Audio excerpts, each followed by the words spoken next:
4 जून को 12 बजे picture release हो जाएगी और उसका नाम होगा एक थी भारतीय जनता पार्टी। लगातार जनता का गुस्सा बढ़ता चला जा रहा है और 7वें चरण आते आते आप देख लेना 7वें आसमान पर होगा। पूर्वांचल की जनता और खासकर इन 2 चरणों की जनता भारतीय जनता पार्टी को कभी स्वीकार नहीं कर सकती। इन्होंने आरक्षण ख़त्म कर दिया, इन्होंने नौकरियां नहीं दी, जो समय समय पे बुलडोजर लेकर के घूमते थे उन्होंने जानबूझ करके पेपर लीक कराया। आखिरकार एक भी पेपर लीक कराने वाले की जानकारी नहीं हुई, न उस पर बुलडोजर चला। और जो लोग 400 पार की बात कर रहे थे वो 400 हारने जा रहे हैं। और 400 पार को भी अगर हम समझें गिनती तो इसका मतलब ये है कि 400 पार जितनी सीटें थी वो जीतने जा रहे हैं। अगर हम कहें नदिया के पार, सड़क के पार, या हम कहें इसके उस पार, तो क्या हुआ कि उसके बाद कितनी सीटें, तो उसके बाद तो केवल बनती हैं 143 सीटें।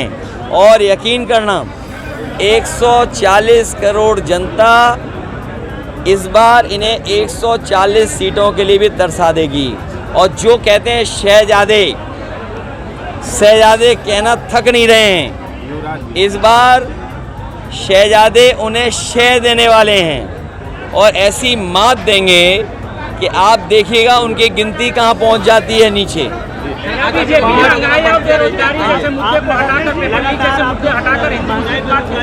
देखिए उनकी वही घिसी पिटी कहानी, वही उनके थके हुए डायलॉग, जनता इनकी कहानी सुनना नहीं चाहती।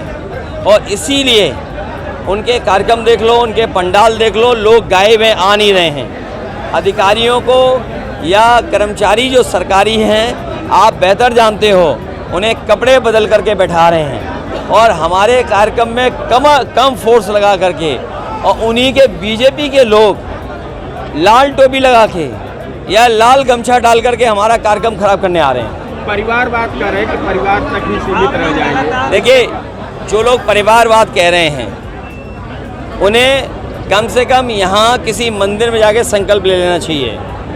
वो क्या किसी परिवार वाले को टिकट नहीं देंगे और किसी परिवार वाले से वोट नहीं मांगेंगे। आप लोग लगातार महंगाई बेरोजगारी की बात कर रहे हैं, जिस पूर्वांचल के चुनाव आते ही बीजेपी जो है कहने लगी अगर इंडिया अलायंस पे लोग आएंगे तो हिंदू खतरे में हो जाएंगे। देखिए कोई खतरे में नहीं है, भारतीय जनता पार्टी का सफाया होने जा रहा है। मैंने जैसा कहा कि ये जो अभिनय करने वाले लोग हैं, दिल्ली वाले और यहाँ वाले, इनकी पिक्चर पिट चुकी है। इनकी कोई पिक्चर देखना नहीं चाहता, शो में जाना नहीं चाहता इनके। और ये लोग बुरी तरह हारने वाले हैं क्योंकि जनता के लिए इन्होंने कुछ नहीं किया। दलित कितना सपोर्ट कर रहे हैं इंडिया गठबंधन? देखिए मैं बहुजन समाज के लोगों से कहूँगा और मुझे खुशी है इस बात की कि हर चरण में बहुजन समाज के लोग बढ़ चढ़ करके संविधान बचाने के लिए आगे खड़े हो गए हैं। इसीलिए लोकतंत्र बचाने के लिए और संविधान बचाने के लिए सब लोग आएँ। मैं बहुजन समाज से भी विशेष अपील करूँगा कि वो आएँ और बाबा साहब का दिया हुआ संविधान है उसको बचाएं। मोदी लगातार 2 बार दौरा कर चुके हैं और सीएम लगातार 3 बार दौरा करके गए हैं। उनका लगातार यही भाषण आता है कि सपा ने आजमगढ़ को आतंकगढ़ बना दिया था और हमने 10 साल में बहुत कुछ आजमगढ़ में बदला है। देखिए इन दोनों नेताओं को कुछ दिखाई नहीं दे रहा है, पता नहीं क्या है। ये जो पूर्वांचल एक्सप्रेस वे है, आपसे बेहतर कौन जानेगा। यहाँ का मेडिकल कॉलेज है, यहाँ की हवाई पट्टी है, यहाँ का एग्रीकल्चर कॉलेज है, यहाँ पे सब स्टेशंस हैं, जिला अस्पताल है, 100 बेड हॉस्पिटल है, एम्बुलेंस है आपके, और तमाम सुविधाएं जो दी गई थी वो समाजवादियों की देन है। क्या लग रहा है प्रधानमंत्री? अच्छा, भटौली गांव के लोगों का भी बहुत बहुत धन्यवाद।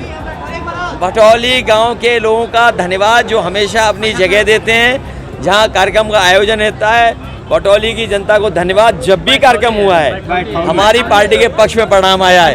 ये शुभ जगह है। चुनाव बाद मिलेंगे। काफी गठबंधन कितने सीटों से आ रहा है? देखिए इंडिया गठबंधन और यूपी का मैं बता दूं आपको, अभी तक तो मैं सोचता था कि 80 में 79 सीटें जीतेंगे, लेकिन जो माहौल देखा मैंने भदोही और आसपास, इस बार क्यूटो भी बीजेपी हारने वाली है। और क्यूटो को हराने वाले कोई नहीं है, उनके अपने लोग हैं जो हरा रहे हैं उन्हें। आजमगढ़ पे बार बार आरोप लगता है कि यहाँ पे गतिविधियाँ जो भी थी टेररिस्ट, उनके सहयोगी आप थे, उनको घर मकान नहीं मिलता था, हमने उनको मकान दिया, संगीत आप दिया। ये बताओ, कोई मुख्यमंत्री केस वापस नहीं ले सकता है। हालांकि हमारे मुख्यमंत्री विशेष थे जिन्होंने अपने केस वापस लिए। अंतोगत्वा कोर्ट तय करता है। इन्हें बताना चाहिए कि पेपर लीक में इतने नौजवान नौकरी करना चाहते थे, आपने उनका जीवन क्यों बर्बाद कर दिया।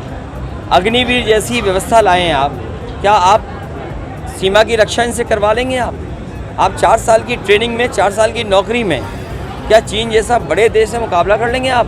आपकी ज़मीनें कब्जा कर रहा है। और मैं कह के जा रहा हूँ आपसे, आप किसी भी बीजेपी वाले से पूछेगा कि रिजांगला का जो मेमोरियल था, जो कभी बनाया था हमारे फ़ौज ने, जो फ़ौज हमारी बहादुर फ़ौज थी जिसने चीन से हमारी ज़मीन बचाई थी, और जो शहीद हुए थे उनके बारे में कहा गया कि आखिरी बॉडी तक और आखिरी बुलेट तक फ़ौज लड़ी थी। आखिरी आदमी जो फ़ौज का था वो भी लड़ा और आखिरी बुलेट तक वो लड़ाई चली थी। दुनिया में ऐसी लड़ाई नहीं हुई, उसमें हमारे फ़ौज के लोगों ने ज़मीन बचाई थी। वो बहादुर फ़ौजियों के याद में मेमोरियल बना था, वो मेमोरियल छीन लिया चीन ने। लेकिन हमारे ये बहादुर लोग, बीजेपी के लोग चुप बैठे हुए हैं। क्या इनके पास है? इसलिए मैं कह रहा हूँ, मंत्रिमंडल तो बदलेगा ही बदलेगा, मीडिया मंडल भी बदलेगा। अच्छा, अगले और हमारे आपके लिए तो खुशियों के दिन आ ही रहे हैं, लेकिन आपके लिए फ्रीडम ऑफ प्रेस का दिन है। वो अखिलेश जी 4 जून फ्रीडम ऑफ प्रेस का दिन भी है। आपके भी आज़ादी उस दिन मिलेगी। अखिलेश जी ये कहा जा रहा है कि आजकल आप भी आज़ादी उस दिन मिलेगी। अखिलेश जी ये कहा जा रहा है कि आजकल आप कल आए थे, सीएम योगी कल आए थे। उनका क्या नाम था कि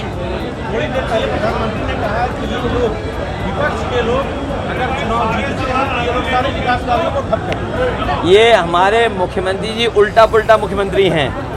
कभी 46 में 56 बताते हैं, योगा करने जाते हैं तो एक टांग में भी खड़े नहीं हो पाते हैं, डगमगाते हैं। तो उल्टा पुल्टा मुख्यमंत्री। और हमारे देश के जो प्रधानमंत्री जी हैं, काम कभी नहीं रोकते हैं। अगर काम कोई ख़राब किया है तो बीजेपी के लोगों ने किया। ये पूर्वांचल का एक्सप्रेसवे बहुत अच्छा बनना था, लेकिन उसको ख़राब कर दिया। एम्बुलेंस ख़राब कर दी। आपका मेडिकल कॉलेज में इलाज व्यवस्था नहीं है। तो जो विकास कार्यों को अगर किसी ने रोका है तो भारतीय जनता पार्टी है। अगले भी ये शहजादे जो कह रहे हैं, शहजादे इस बार शहजादे ने शह भी देंगे और मात भी देंगे। और सच्चाई तो ये है कि 1 और 1 11 हो गए हैं और दिल्ली लखनऊ वाला इंजन आपस में टकरा रहा है। अखिलेश भैया ये डर है उनको। अच्छा अखिलेश जी, आज बयान ये आया कि अखिलेश जी की नाराजगी है, अंदरूनी नाराजगी है कि पारिवारिक नाराजगी है कि राजनीतिक नाराजगी है?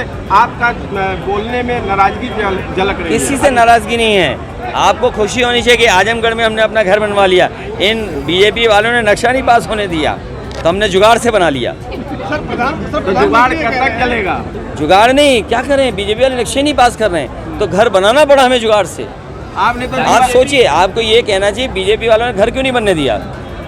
अच्छा, कितने धूर्त हैं ये कि अगर हम घर बनाना चाहें आजमगढ़ में तो घर नहीं बनाने दे रहे हैं। बताओ, जुगाड़ की बात कर रहे हैं तो आपने तो बूथ अध्यक्षों तक के और सारे के नंबर डाटा तक अपने पास बुला लिए, रख लिए। तो ये ज़रूरी है ना कि हमारा बूथ कार्यकर्ता कैसे जीते।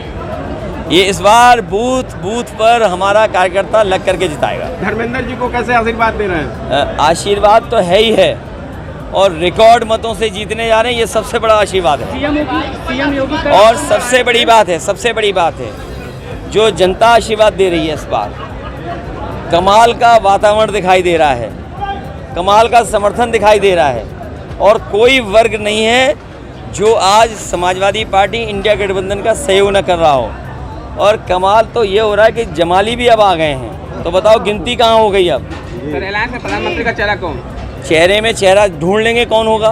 सर प्रधानमंत्री बीजेपी की भाजपा लगातार हमला है, उसका कहना है कि सभा के जितने भी जनसभा हो रहे हैं उसमें कहीं न कहीं दंगा हो जा रहा है। ये सफाइयों का हाल है, तो जीतने के बाद देखिए, क्या करेंगे? हिटलर, एक मिनट जो बेटा, हिटलर के बारे में आप पढ़ना, वो अपनी पार्टी के वर्कर्स को पुलिस की वर्दी पहना करके भेज देता था। मुझे ये लग रहा है कि जब से इन्हें 5 चरणों में ये हारे हैं और छठे 60 में सफाया होगा, तो समाजवादी पार्टी की इमेज खराब करने के लिए ये बीजेपी अपने कार्यकर्ताओं को तो नहीं भेज रही है खराब करने के लिए। मान लीजिए यहाँ 20,000 हमारे लोग हैं, 5 आ जाएं गड़बड़, तब क्या करोगे आप? तो ये बीजेपी वाले हैं और पुलिस बुला रहे हैं अपनी सुरक्षा में और वर्दी उतरवा करके प्राइवेट ड्रेस पहना के अपने टेंटों में बैठा रहे हैं जिससे भीड़ नजर आए। और जहाँ यहाँ लोग हैं वहाँ पुलिस सुरक्षा कम है। आज तो थोड़ी पुलिस बढ़ी है, लेकिन कल लालगंज में आप थे, बताओ क्या पुलिस थी? हाँ देखो, आप खुद मान यानी आप पुलिस पे सवाल उठा रहे हैं या आप कार्यकर्ता?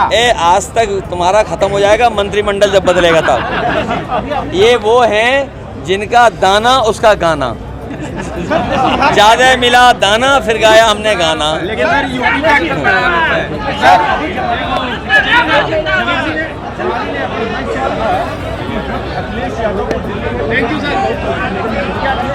अरे देखिए, बावली अमेठी में उनके लिए कहा जाए, हमारे लिए यहाँ कहा जाए, बंगाल में ममता जी लिए कहा जाए।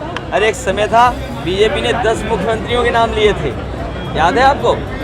यूपी तक तो दाना किसी का कहा, लेकिन वो तो सच्चाई दिखाता है। मैं उम्मीद करता हूँ आजमगढ़ की बड़ी जीत आप भी कराओगे। चलिए भैया, बहुत बहुत धन्यवाद।